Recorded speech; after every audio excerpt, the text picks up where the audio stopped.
Benjamin Franklin, An American Life, by Walter Isaacson. Introduction. Picture this. It's a quiet Sunday morning in Philadelphia, 1723. A bedraggled 17-year-old kid stumbles off a boat, tired and hungry. He's a runaway, with nothing to his name but a single Dutch dollar and a bit of copper change. He wanders up Market Street, his pockets nearly empty but his mind full of ambition, and spends his first pennies on 3 big puffy bread rolls. As he walks, munching on one and clutching the other 2, a young woman named Deborah Reed sees him from her doorway and thinks he makes the most awkward, ridiculous appearance she's ever seen. That awkward teenager, that runaway apprentice with bread under his arm, was Benjamin Franklin. And the story of how that young man transformed himself into one of the most famous, accomplished, and beloved figures in history is one of the greatest tales of self-invention you will ever hear. Today, we're diving into Walter Isaacson's masterful biography, Benjamin Franklin, An American Life. This isn't just a history book, it's a blueprint. It's the story of a man who, more than anyone else, invented the American dream. He was a writer, an inventor, a scientist, a diplomat, and a founder of a nation. But the most interesting thing he ever invented was himself. Over the next hour, I'm going to share with you the operating system of Benjamin Franklin's mind.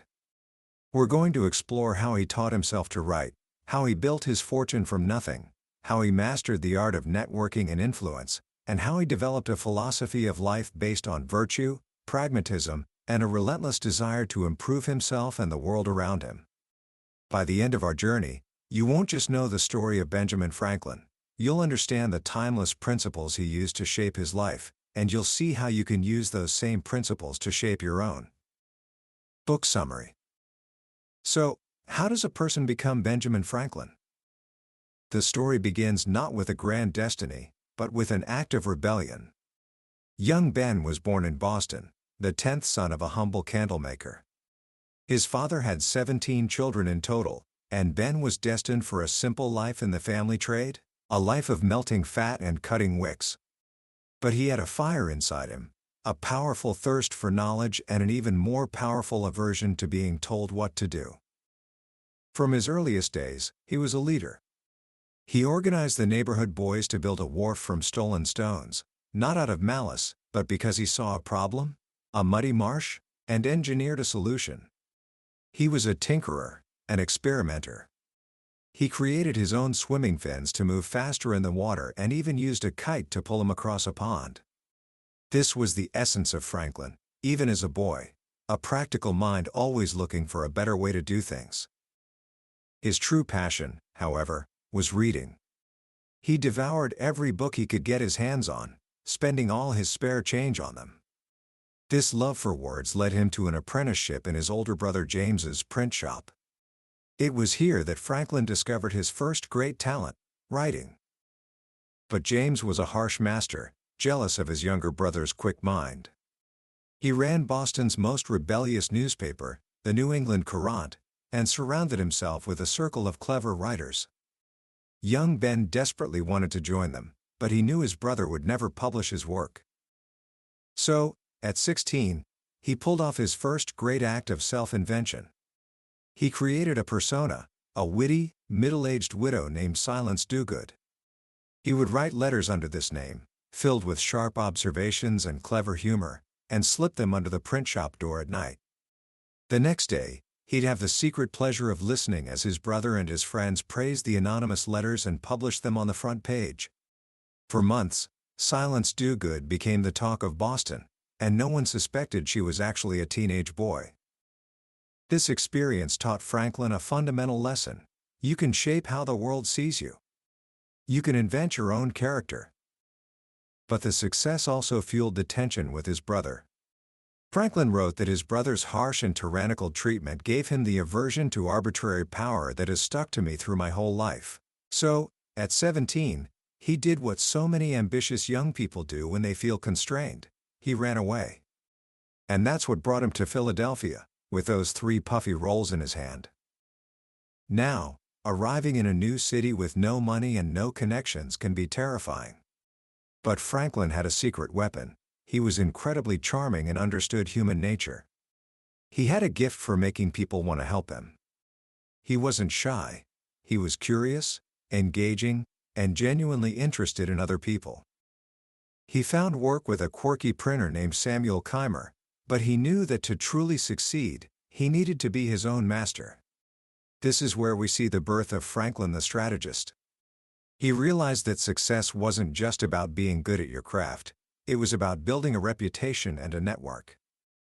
He made a show of his industriousness, pushing a wheelbarrow full of paper through the streets himself so that everyone could see he was a hard worker. "I took care," he later wrote, "not only to be in reality industrious and frugal, but to avoid all appearances of the contrary." But his most brilliant move was creating a club. In 1727, he gathered a small group of 12 ambitious young tradesmen, printers, clerks, surveyors, and formed a club for mutual improvement called the Junto. You could think of it as his personal board of directors, or a mastermind group. Every Friday night, they would meet to debate questions of philosophy, morality, and science. But the Junto was more than a debating society. It was a machine for self-improvement and collective success. Franklin designed a strict set of rules for their conversations. The goal wasn't to win arguments, but to find the truth. He taught his friends to avoid direct contradiction and instead ask gentle, Socratic questions. Persons of good sense, he observed, seldom fall into loud, argumentative habits. This was the laboratory where he honed his famous diplomatic skills. He learned to persuade by suggesting, not commanding. He learned that the best way to win people over was not to seem smarter than them, but to make them feel smart themselves. The Junto was also a powerful networking tool. The members helped each other get business, lent each other money, and supported each other's projects. It was from the seeds of the Junto that Franklin would launch some of his greatest civic contributions. When the members realized they couldn't afford all the books they wanted to read, Franklin proposed they pool their resources and create a subscription library, the first of its kind in America. The library was a wild success and transformed Philadelphia. These libraries, Franklin later reflected, have improved the general conversation of the Americans, and made the common tradesmen and farmers as intelligent as most gentlemen from other countries. From there, his civic ambition exploded. He used the Junto as a launchpad to organize America's first volunteer fire department, a professional police force, a public hospital, and the academy that would become the University of Pennsylvania. His philosophy was simple: the good men may do separately is small compared with what they may do collectively. He was creating a new kind of society, one built not from the top down by aristocrats, but from the bottom up by ordinary, engaged citizens. While he was busy reinventing his city, he was also reinventing himself as a writer. In 1732, he launched Poor Richard's Almanac. Almanacs were the most popular books in colonial America, filled with weather forecasts, astronomical charts, and practical advice. But Franklin added his own unique twist, humor and wisdom, delivered through the persona of the simple, henpecked Poor Richard Saunders. The almanac was filled with witty sayings and proverbs, many of which Franklin borrowed and polished until they shone. Fish and visitors stink in 3 days. He that lies down with dogs shall rise up with fleas. 3 may keep a secret, if 2 of them are dead. And, of course, early to bed and early to rise makes a man healthy, wealthy, and wise. Poor Richard's Almanac became a runaway bestseller, making Franklin a wealthy man. But for him, it was more than just a business. It was a vehicle for teaching his favorite virtues: industry, frugality, and pragmatism. He was teaching the rising middle class how to succeed. By the age of 42, Franklin had made enough money to do something almost unheard of in his time: he retired. He sold his printing business to his foreman and dedicated himself to his true passions: science and public service. This is where the story of Franklin takes a fascinating turn. He wasn't content just to be a successful businessman. He had a restless, boundless curiosity. And the greatest object of that curiosity was the mysterious force of electricity. At the time, electricity was little more than a parlor trick. Entertainers would generate static electricity by rubbing glass tubes and use it to make people's hair stand on end or create small sparks. But Franklin saw something more. He saw a fundamental force of nature waiting to be understood. He threw himself into experiments with an almost childlike glee. He enlisted his friends from the junto, commissioned glassblowers to make equipment, and turned his house into a laboratory. In a series of brilliant experiments, he made some of the most important scientific discoveries of the 18th century. He was the first to realize that electricity was a single fluid, not two different kinds as was previously thought. He came up with the idea of positive and negative charges, coining the terms plus and minus, positive and negative. He invented the first electrical battery by linking charged plates of glass. The words we still use today, battery, charge, conductor, were all coined by Benjamin Franklin. But his most famous experiment, of course, involved a kite. For centuries, lightning had been a terrifying, supernatural force. People believed it was an expression of God's wrath. Franklin, however, suspected it was simply a massive electrical spark. And he proposed an experiment to prove it. The story we all know, of Franklin flying a kite in a thunderstorm, is mostly true, though perhaps a little more dangerous than the schoolbooks let on. He knew he needed to get a conductor close to the clouds. So, one stormy day in 1752, he and his 21-year-old son, William, went out to a field. They flew a silk kite with a metal wire at the top. At the bottom of the wet kite string, he attached a metal key. As the storm clouds passed over, he saw the loose threads of the string stand on end. He cautiously brought his knuckle close to the key. A spark jumped. He had done it. He had proven that lightning was electricity. And in that moment, he demystified one of nature's greatest terrors. But Franklin wasn't content just to understand it, he wanted to tame it. His experiments had shown that pointed metal objects could draw off an electrical charge silently. This led to his most practical invention, the lightning rod. By placing a pointed metal rod on the roof of a building and running a wire down to the ground, he could create a safe path for a lightning strike, protecting the building and the people inside. It was a simple, elegant solution that would save countless lives and buildings. When he was offered a patent for it, he refused. As we enjoy great advantages from the invention of others, he wrote, we should be glad of an opportunity to serve others by any invention of ours, and this we should do freely and generously. His discoveries made him the most famous scientist in the world. The philosopher Immanuel Kant called him the new Prometheus, who had stolen fire from the heavens. Franklin's fame as a scientist would now open a new chapter in his life, that of a statesman on the world stage. His journey into politics began in earnest with a problem that would define the rest of his career: the struggle for power between the American colonies and their rulers. In Pennsylvania, the conflict was with the Penn family, the proprietors who owned and governed the colony from their comfortable estates in England. They insisted that their vast lands in Pennsylvania be exempt from taxes, even taxes needed to defend the frontier from French and Indian attacks. Franklin, now a member of the Pennsylvania Assembly, became their fiercest opponent. He believed it was a matter of basic fairness. Why should ordinary citizens pay to defend the property of the wealthy proprietors? This fight taught him another core principle: a deep opposition to hereditary power and unearned privilege. His political vision was expanding. He began to see the American colonies not as separate entities, but as a potential nation with shared interests. In 1754, as the French and Indian War began, he traveled to Albany, New York, for a conference of the colonies. He brought with him a bold proposal: a plan for a colonial union. To promote the idea, he published the first political cartoon in American history. It was a picture of a snake cut into pieces, each labeled with the name of a colony. The caption was simple and powerful: join or die. The Albany Plan was revolutionary. It proposed a central government with a president-general appointed by the king and a grand council of representatives chosen by the colonial assemblies.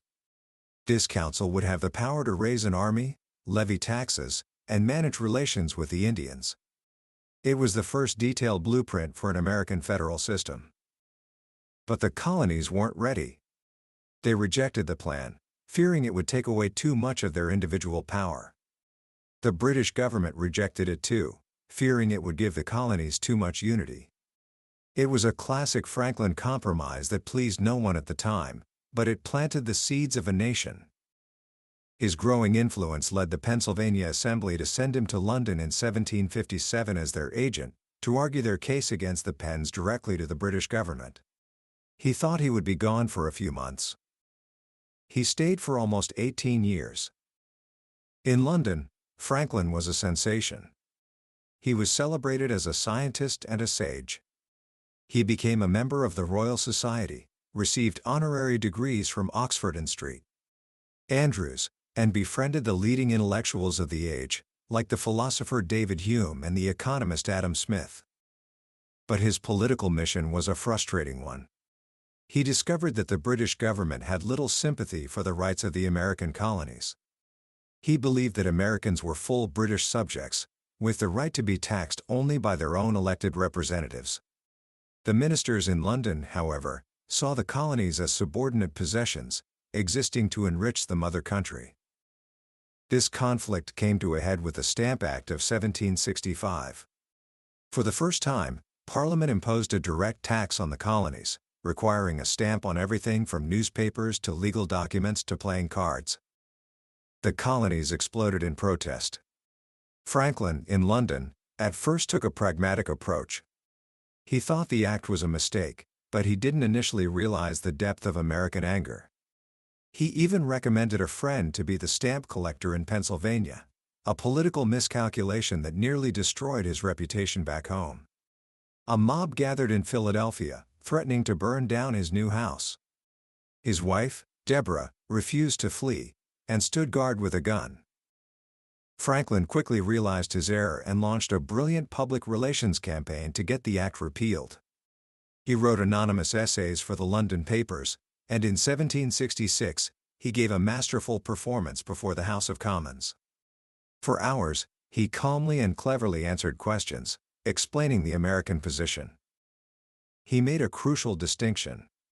Americans, he said, did not object to external taxes, like duties on trade, which Parliament had always used to regulate commerce.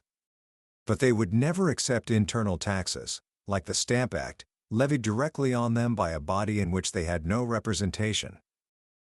Can a military force compel the submission of a people to a tax? One member asked. They cannot force a man to take stamps who chooses to do without them, Franklin replied. They will not find a rebellion. They may indeed make one. His testimony was a triumph. Parliament repealed the Stamp Act, and Franklin was hailed as a hero throughout America. But the underlying issue remained unresolved. Parliament passed a declaratory act, asserting its right to make laws for the colonies in all cases whatsoever. The fight was far from over. And over the next few years, Franklin's heart slowly hardened.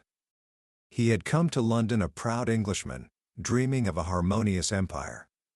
But the arrogance and condescension of the British ministry slowly wore away his loyalty. The final, brutal break came in 1774, in a room called the Cockpit, the chamber of the Privy Council. Franklin was summoned to answer for his role in leaking some embarrassing letters written by the Royal Governor of Massachusetts, Thomas Hutchinson. For over an hour, the King's Solicitor General, Alexander Wedderburn, launched into a vicious, personal attack, accusing Franklin of being a thief and a traitor. He has forfeited all the respect of societies and of men, Wedderburn thundered.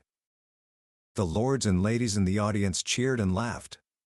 Franklin stood silent and motionless, absorbing the abuse without betraying a single flicker of emotion.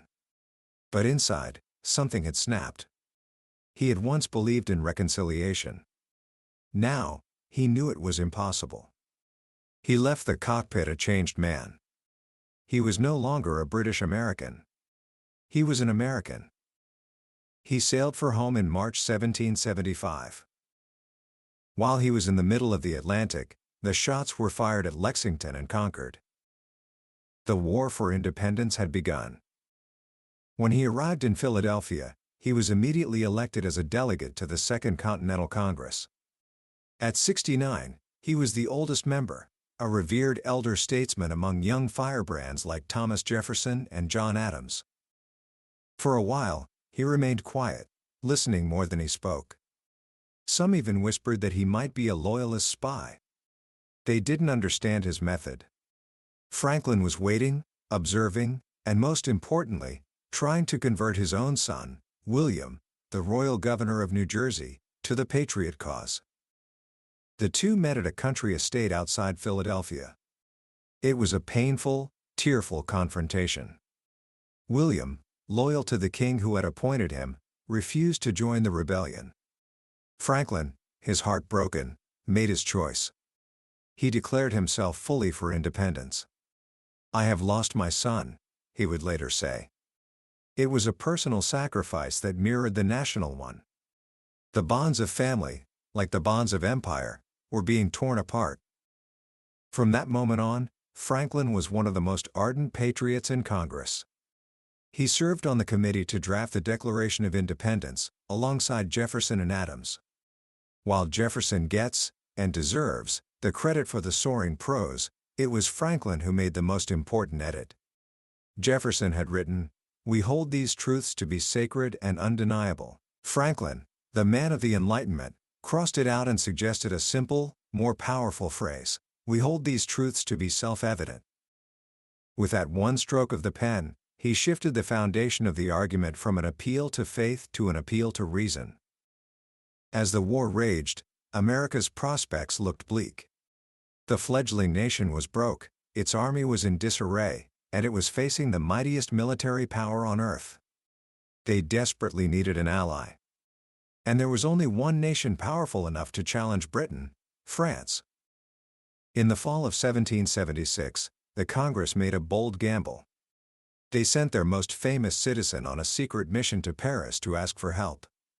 It was a dangerous journey for a 70-year-old man, across a winter ocean patrolled by the British Navy. But Franklin accepted. His arrival in France was a sensation.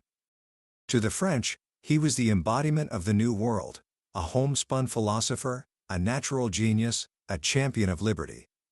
His face appeared on medallions, in portraits, and on snuff boxes. Ladies at court even did their hair in a style that imitated his simple fur cap. Franklin, the master of public relations, played the part to perfection. He presented himself not as a sophisticated diplomat, but as a simple man from the American frontier.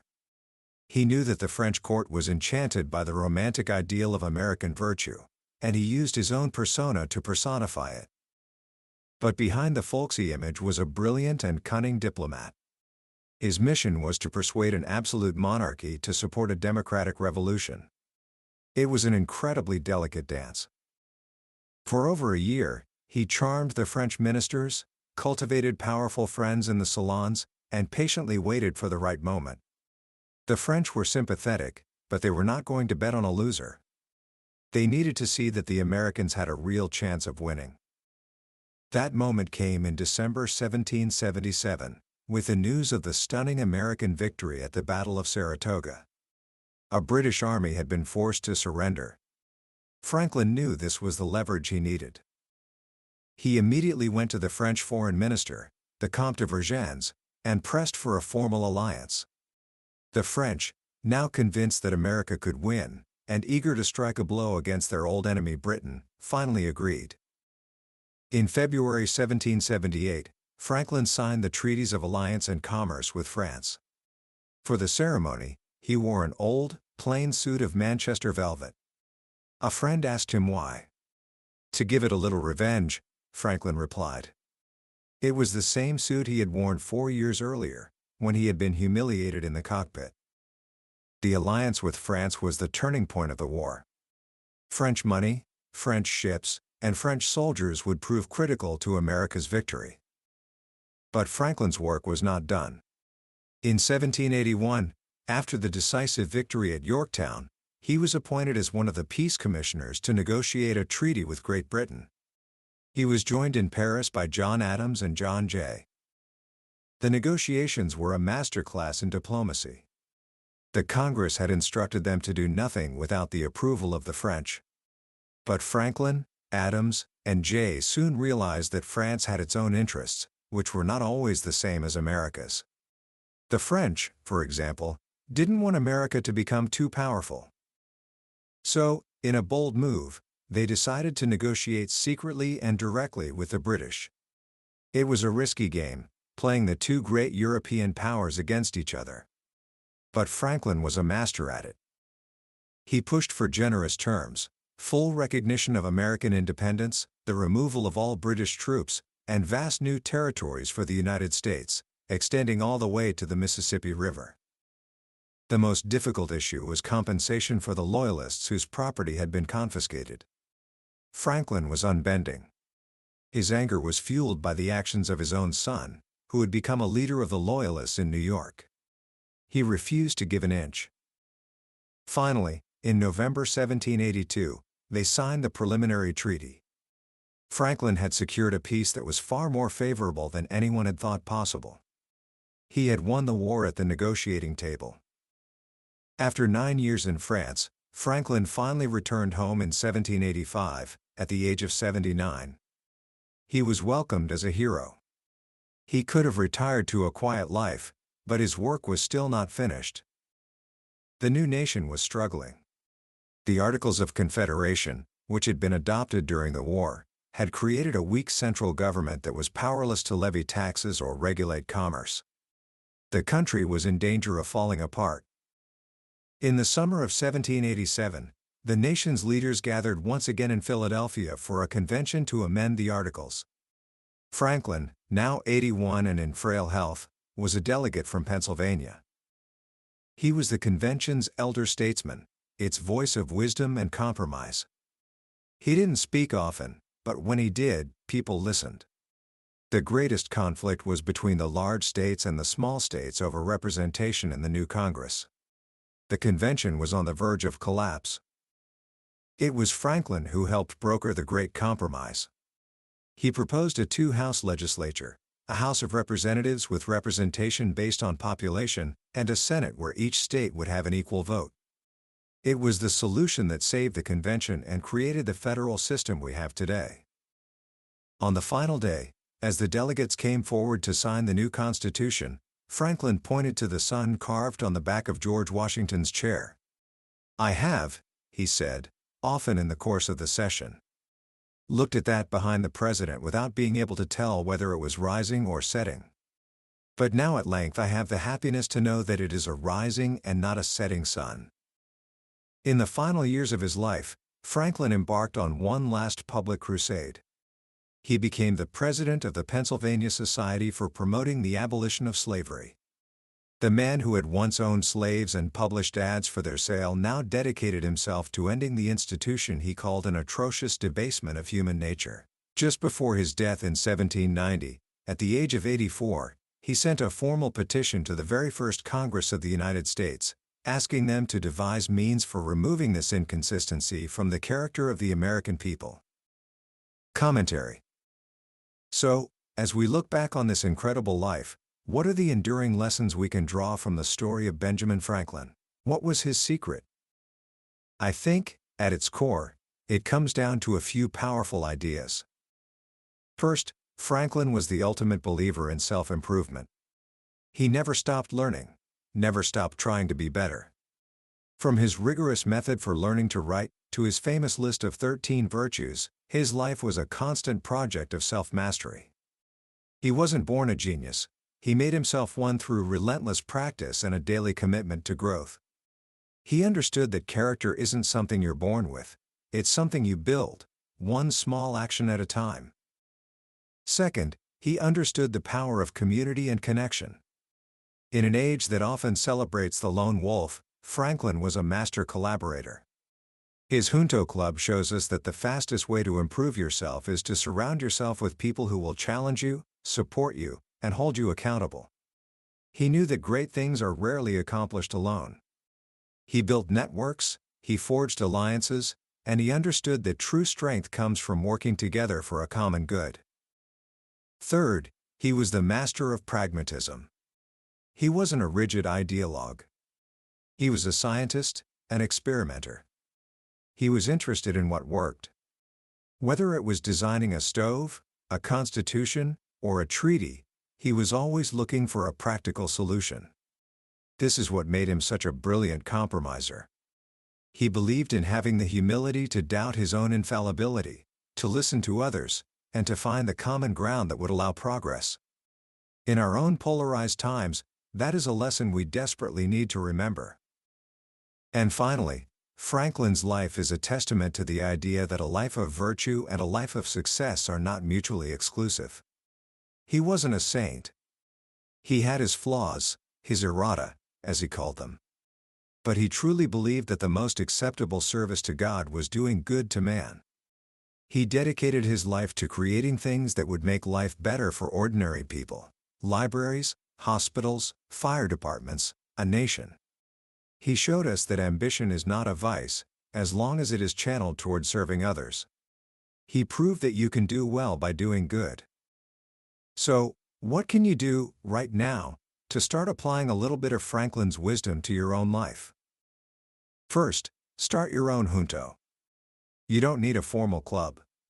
Just find one or two ambitious friends, people you respect, and make a pact to help each other grow.